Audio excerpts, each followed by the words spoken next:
Hello. Please welcome Arne Sølvberg. He's a professor of computer science at the Norwegian University of Science and Technology in Trondheim. He also brings with him his wife Ingeborg, who is also a professor of computer science at the same place. She works on digital libraries and information resource management, so if you have any questions about that, you can catch her later. Meanwhile, Dr. Sølvberg has some very interesting things to tell us about things he's been doing with Wi-Fi in the city of Trondheim, so please welcome him. Thank you. Hi. We've been very, very interested in getting in contact with you guys at Google's after we saw all of the nice writings in the newspapers about the Wi-Fi net in Mountain View, not to speak of San Francisco. And it's very hard to get anything out of the newspapers because they are short pieces, you know, so we are very curious, have been very curious to see what the technicalities are, what you're really doing.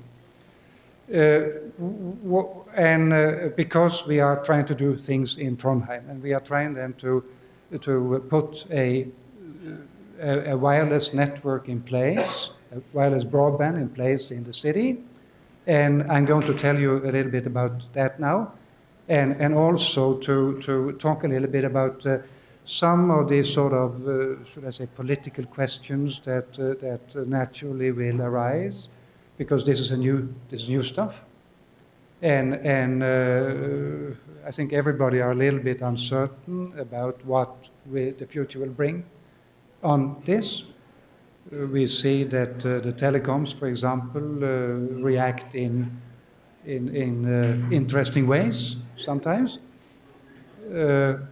and so on. Let me place ourselves on the map and so on by a few pictures first. Trondheim, as you, oops, can I have this work? Yeah, is in Scandinavia. It's on the Norwegian coast. It's 63 degrees north. While I think Fairbanks I think is 60. Or is it Anchorage? It's a great place, and I'll show you some pictures. Let me first say then that one of the reasons I came up here now is that my wife and I spent a sabbatical with UCLA, with the Department of Computer Science there, so we are there for the spring. So it's very convenient then to be up here. So this is Trondheim, and here is the main building of the university. Why is not this working? Yeah. As seen from downtown. Downtown in Norwegian is called midtown or midtbyen, where by is the Norwegian term for town, so it's Middletown. There is a river going through, and we have some high-rise buildings here. And the next picture then shows you the one of our two main campuses, as seen from the opposite side. So this is the main building again, and we got campus buildings here. And Midtown is basically the area down here. See, and a little bit out here. So Midtown, as we define it, is around half a square mile. Okay? Now, the Faculty of Information Technology, Mathematics, and Electrical Engineering, where I'm serving as a dean now, is situated here. And we also got one of the high-rise buildings here.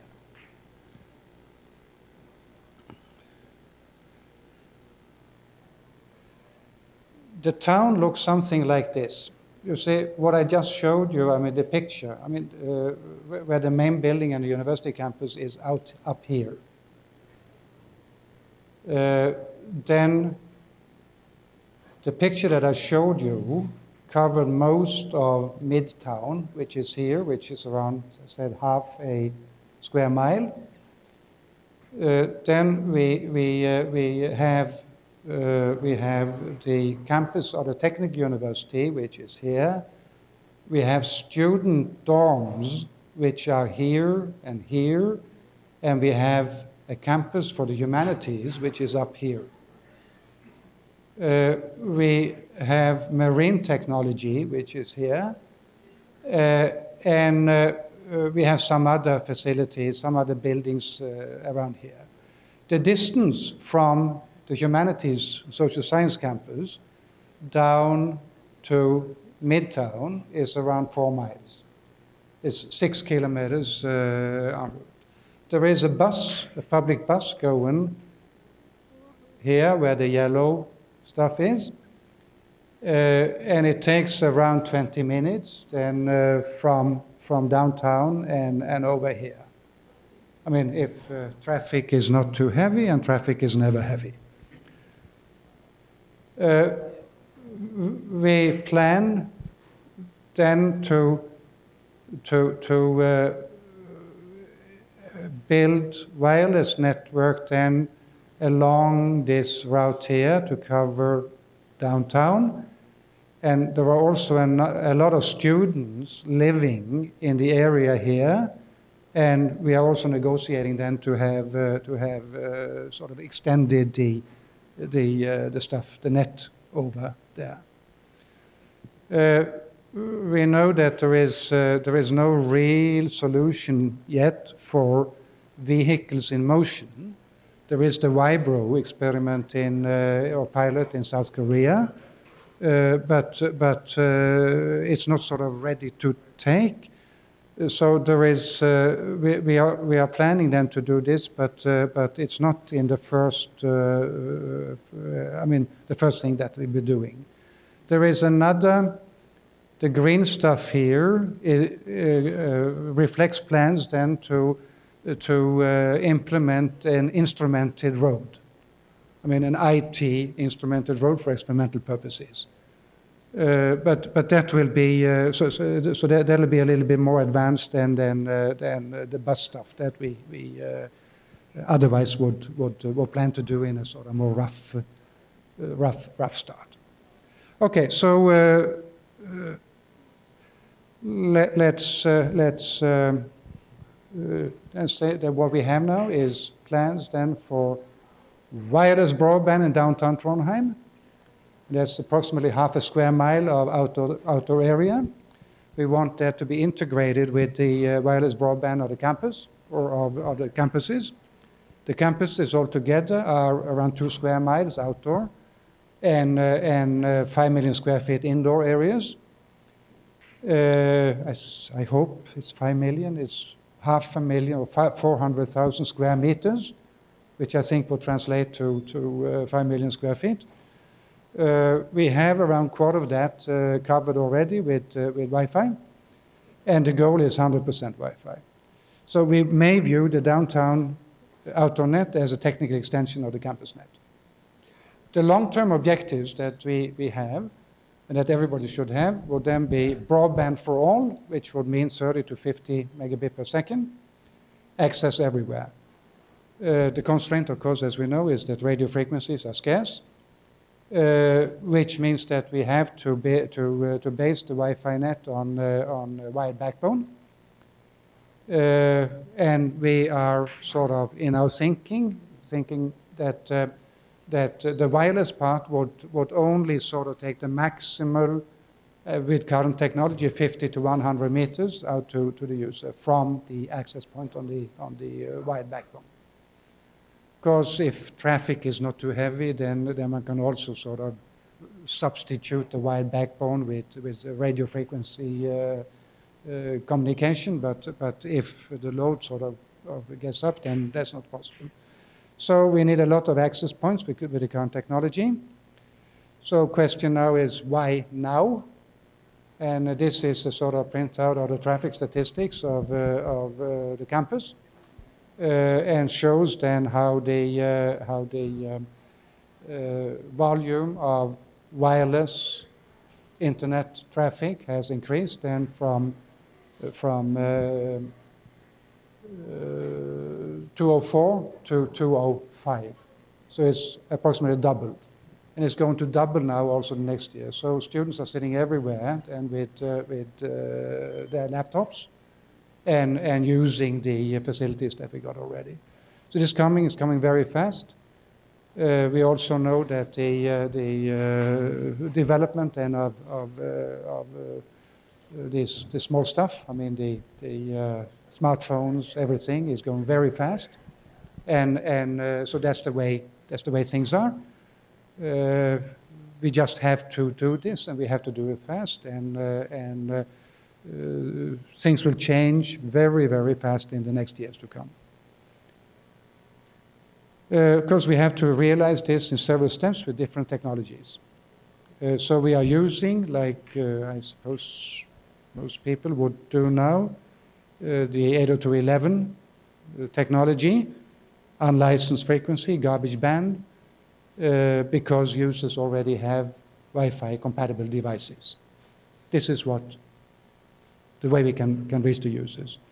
The complementation and replacement of new technologies, for example, WiMAX, or the 802.16 technology, or others will, of course, be done as they become available and as the user's equipment then will be able to take it. This is downtown, and from, I don't know if it's Google Earth, and so downtown here, the river here, and student dwellings up here, or student dwellings. They have bought apartments and stuff like that. So it's pretty full of 20-year-olds, very few 2-year-olds, and even fewer 60-year-olds. So this is the situation, and what we do then is to sort of course build in then with a couple of hundred access points in this. I may, for those of you interested in history, this place here is the harbor from which Leif Erikson started out his journey then to discover Newfoundland and America. He had spent the winter in Trondheim with relatives, and in the summer then he set out to go back to Greenland. He stopped then for a couple of days in Iceland, and then came out into this terrible storm, which brought him then to Newfoundland. I mean, just for a digression, of course, but the next stage here would go something like this, that we would extend then with the technology available then, the WiMAX, Vibro. All of you are familiar with Vibro? No. Okay, Vibro is a South Korean pilot which they set up then for mobile situations, for cars or autos then to be able to take broadband. It's in a limbo right now, I heard. And the reason is that they got into quarrel with the state-owned and controlled television company.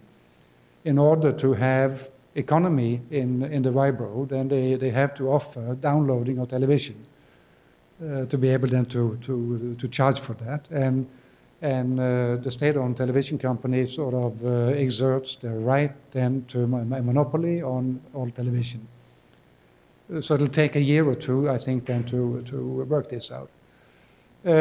Most of and there is also CDMA, which is another technology, and UMTS, which you know, of course, and most of the city now is covered by UMTS. So we already have a sort of half megabit coverage of a lot of the city.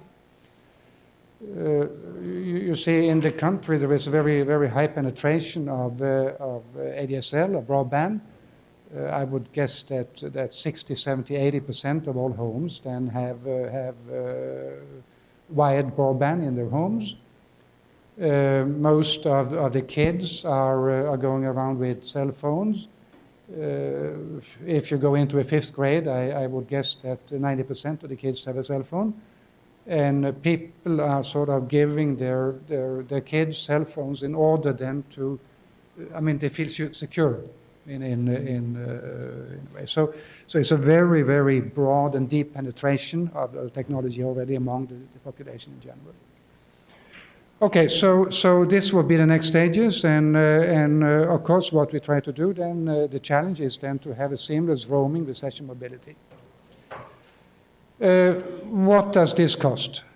Seems to us that the outdoor investment is approximately $1 million per square mile. It's a little, maybe 1.2 million, something like that, per square mile. The indoor investment is approximately 10 times as much. Annual operation and maintenance, the way we look at this, will be around 50% of the investment cost. If we now look at Trondheim, which has around 250 square miles and 170,000 persons, we see that this translates then if everybody apply if everybody pay from babies of 6 months until the old ones, then it'll be $60 per month. And of course, this is impossible. I mean, it's way too much. Maybe in Mountain View, it will be okay because you have got 70,000 or something like that in a couple of square miles, I suppose. And this will then translate to something which is achievable and okay. With us, it doesn't.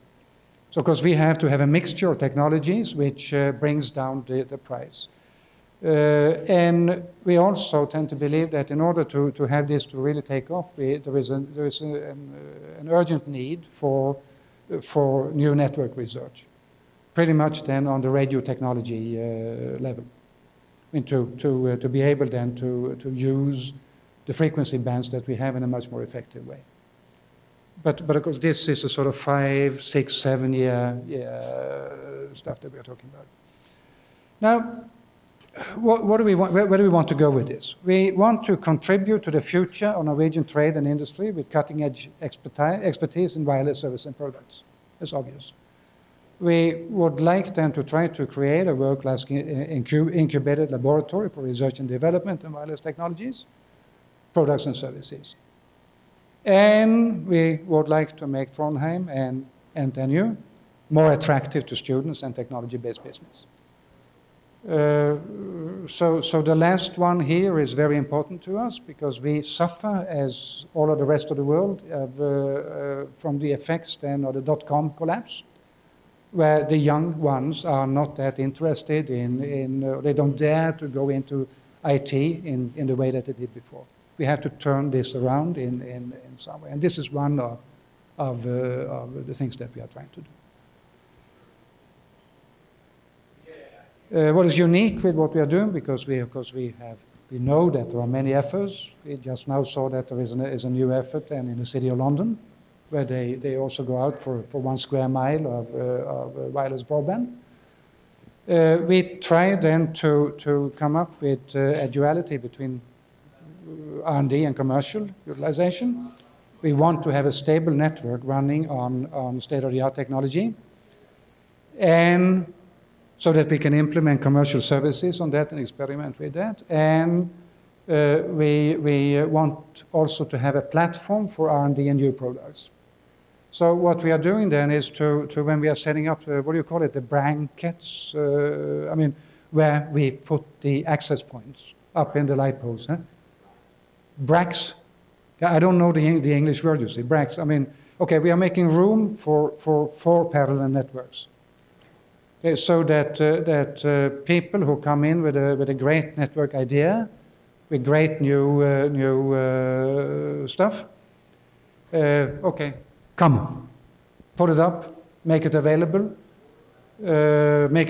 for the people around, and if they want to chance take a chance in using it without having, without being guaranteed a sort of level of support that they'll have on state of the art, then fine. So we make provision then for 3 experimental networks in parallel with the other stuff. We will build a service platform on the normal, sort of the guaranteed state-of-the-art technology with mobility, positioning of users, and security. I mean, we know, of course, that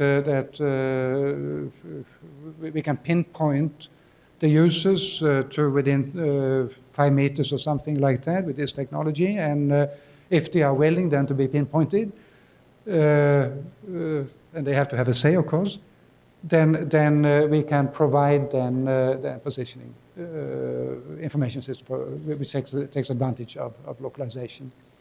Security is, of course, a big problem, and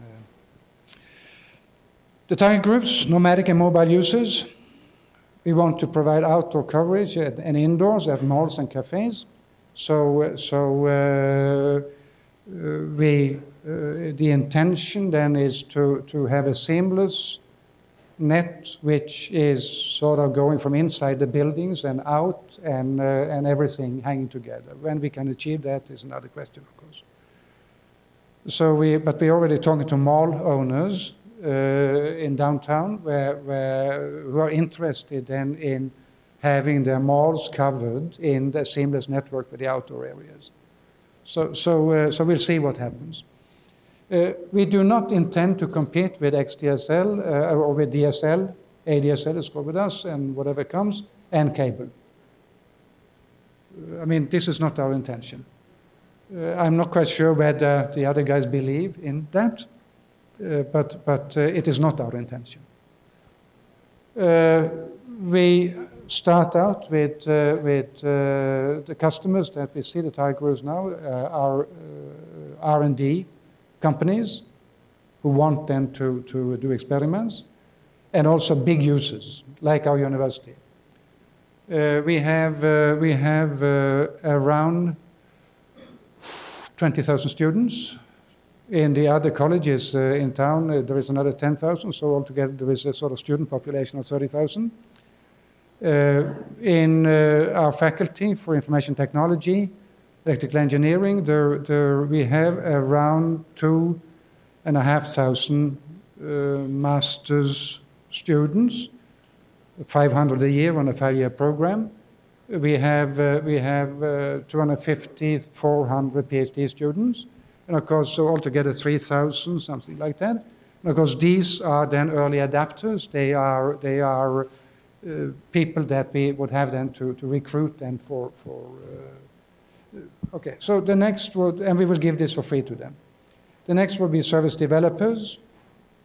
We would like then to develop new services and have companies in to do that. And then private individuals and businesses. So the applications, research and development, business models, user patterns, services, production, and so on and so forth. We are very interested then in paving the way then for doing research on services, on information services. Yeah, those will be standard services like everybody would do, location-based services, mobile services, nomadic services, and of course in this there would be then the opportunity then to do new things. We have some planned e-learning projects. We have a number of projects that we are now trying then to sort of get underway. We try to develop cooperative projects then with the city, the county.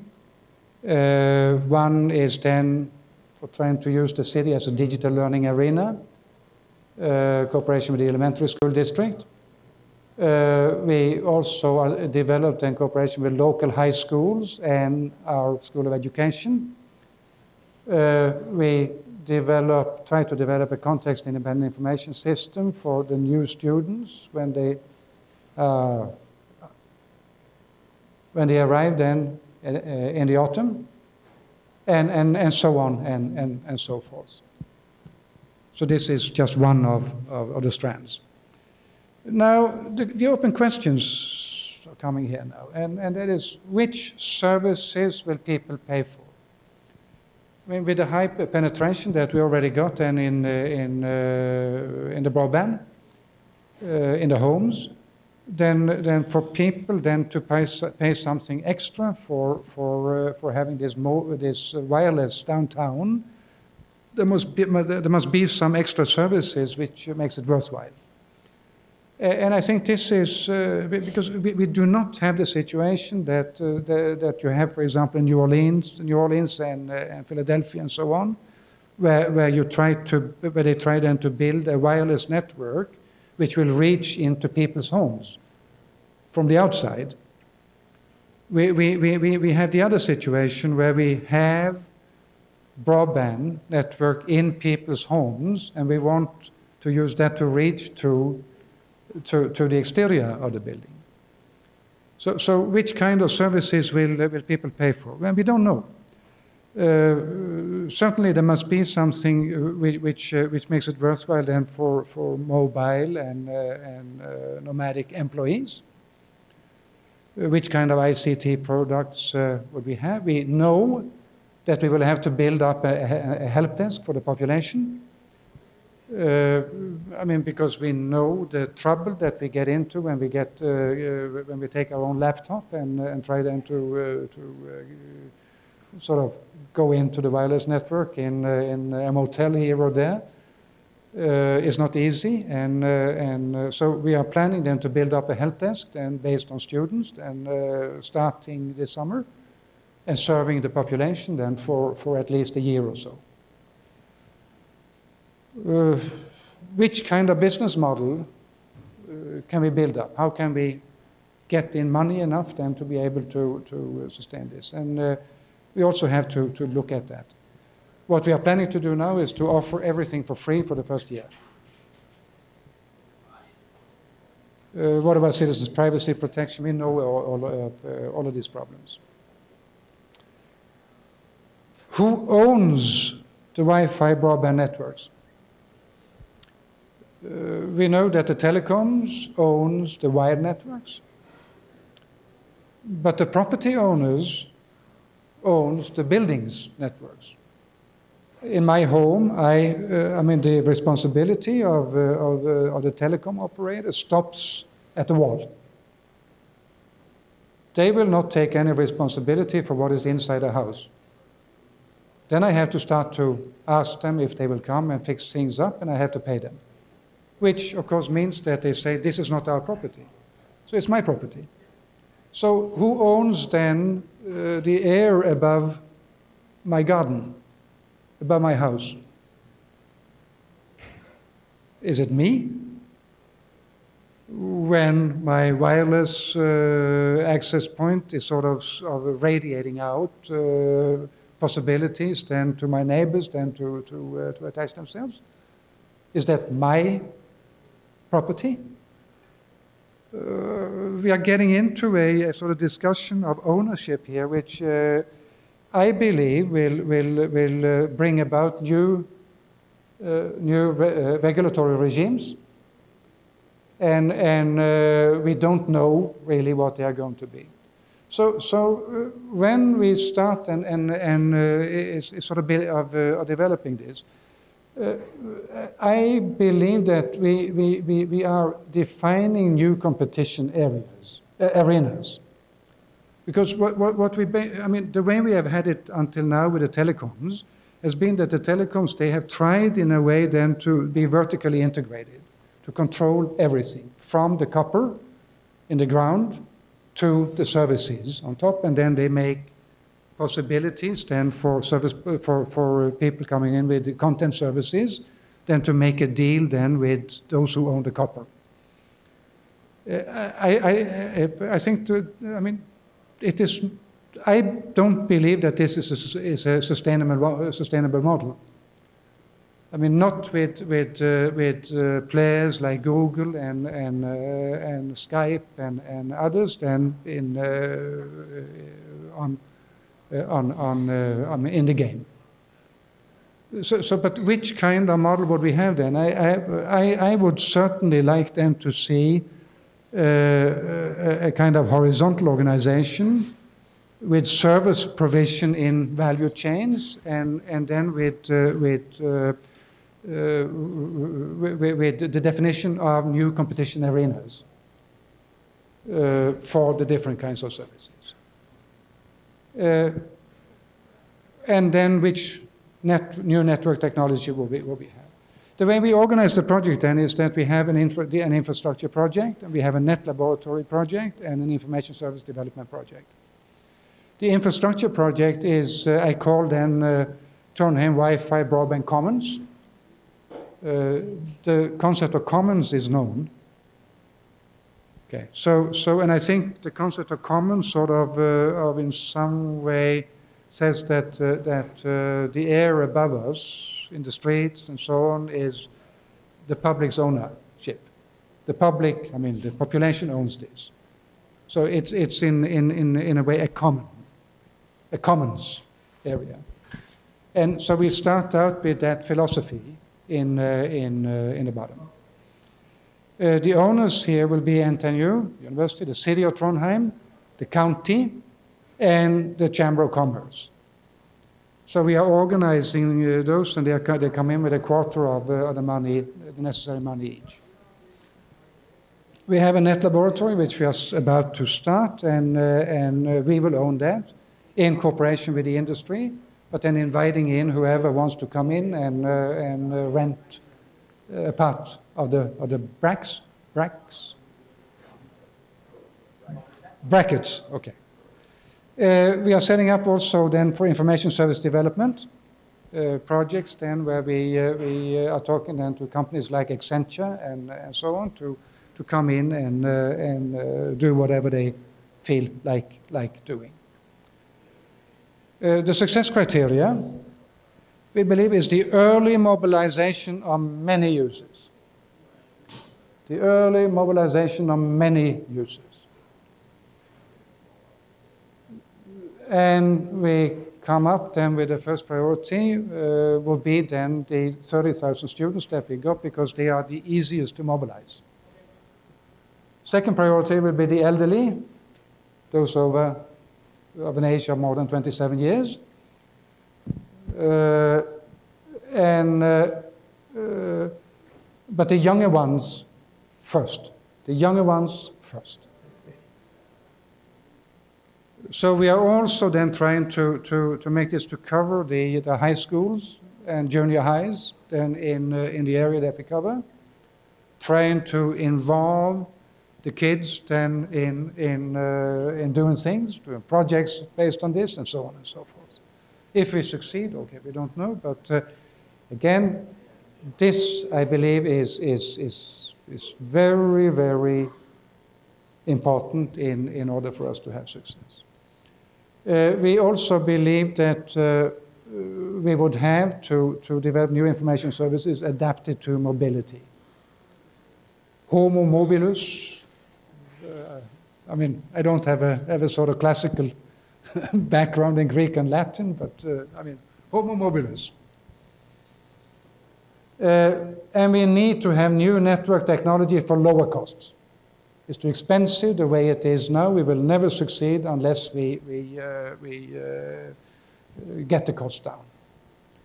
And we need to make students and grown-ups have lots of fun with the new technology. If we can't sort of achieve that, then we will not be successful. The progress plan is my last slide. We take the lower part of the river, and the lower part of the river is, this is Leif Eriksson's start point.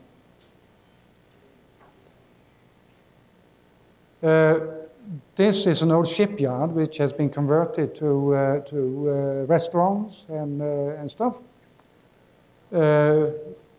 This is a sort of part of the small boat harbor in the river.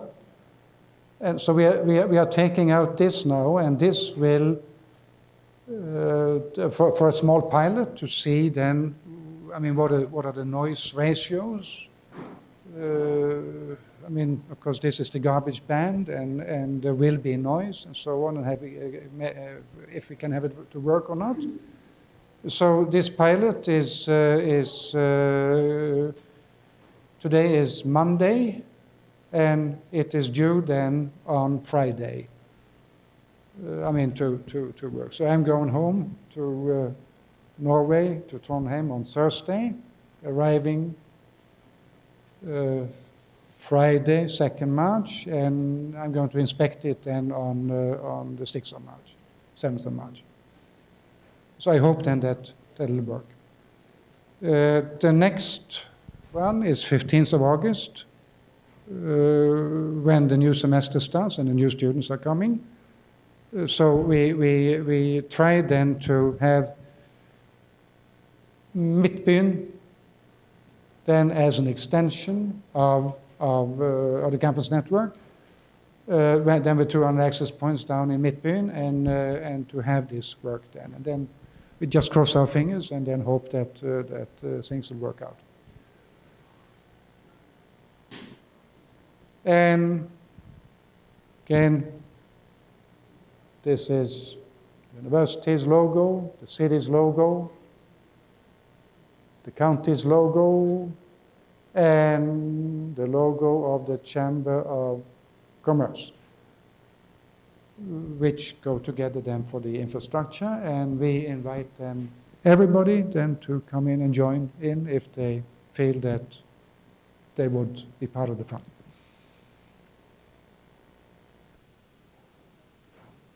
That's it.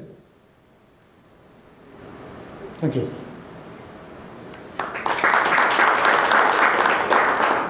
Any questions? Any remarks?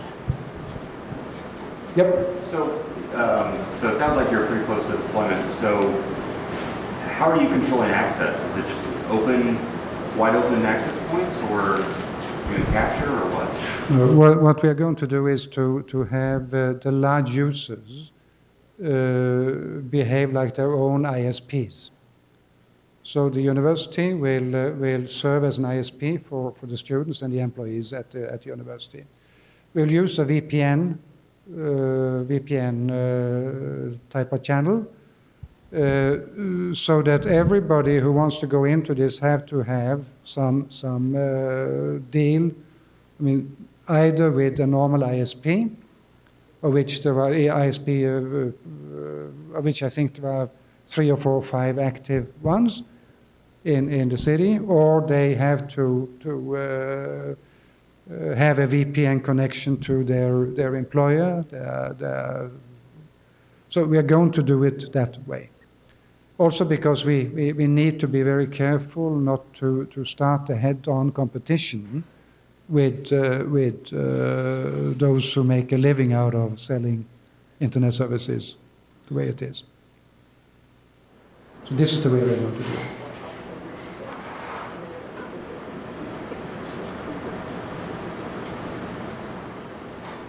Yeah. Have you considered at any point in your studies giving, actually employing people's, like the inhabitants of Trondheim's access points at home as part of your mesh? Yes, we have.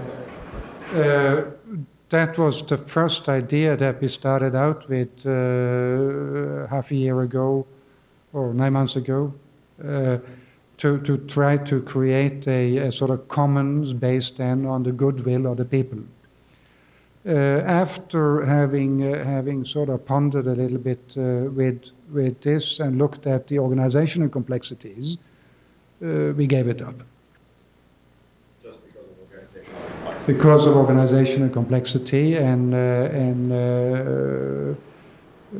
well, there are some legal complications also, maybe, because we also recently got a law which is saying that it's a crime then to go into your neighbor's wireless network unless you are invited in.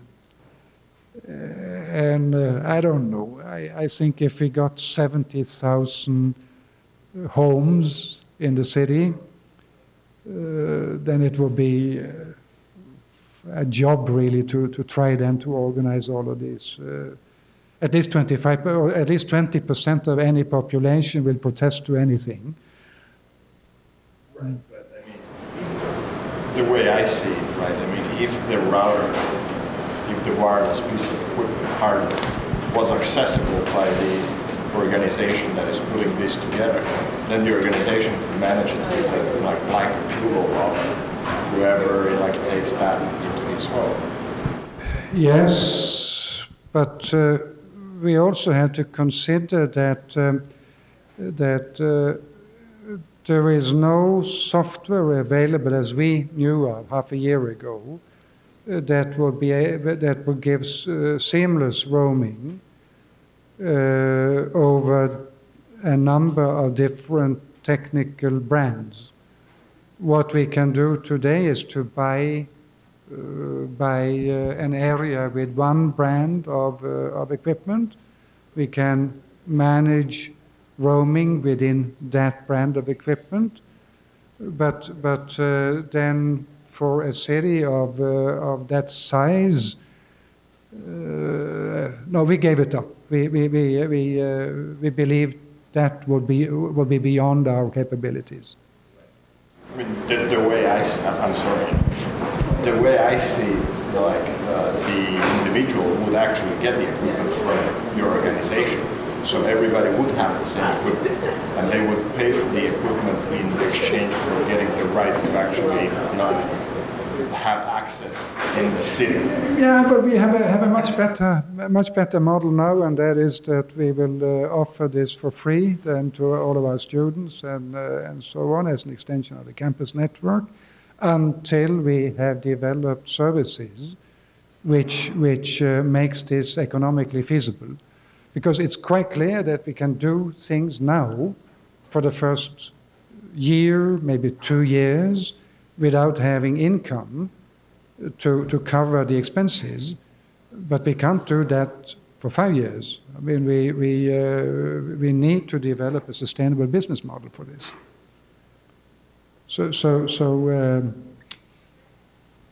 Well, I mean, that was our decision. It seems to me that if you let 30,000 students onto an open wireless network, all kinds of hell will break loose in terms of excess bandwidth usage. So how are you going to keep the network fair? Well, I mean, we already have 30,000 students on our campus network. So, or maybe not 30,000. We have every week. We have 17,000 sort of active IP addresses, and not more than 1,500 of those will be servers and things like that. So we are already in that situation. So this doesn't make very much of a change. Yeah, so you don't have any trouble with excess usage by small numbers of users? Of course we have. I mean, also all of the dorms have broadband. Not wireless though, but broadband. Because some of the students there are sort of plaguing the rest of the population by downloading masses and masses and masses, and okay, they get the word that behave or you're kicked out. So I think this is manageable. This is manageable. People are generally very sensible if they are given the chance to be so. Okay. If there is nothing more, then thank you very much for listening.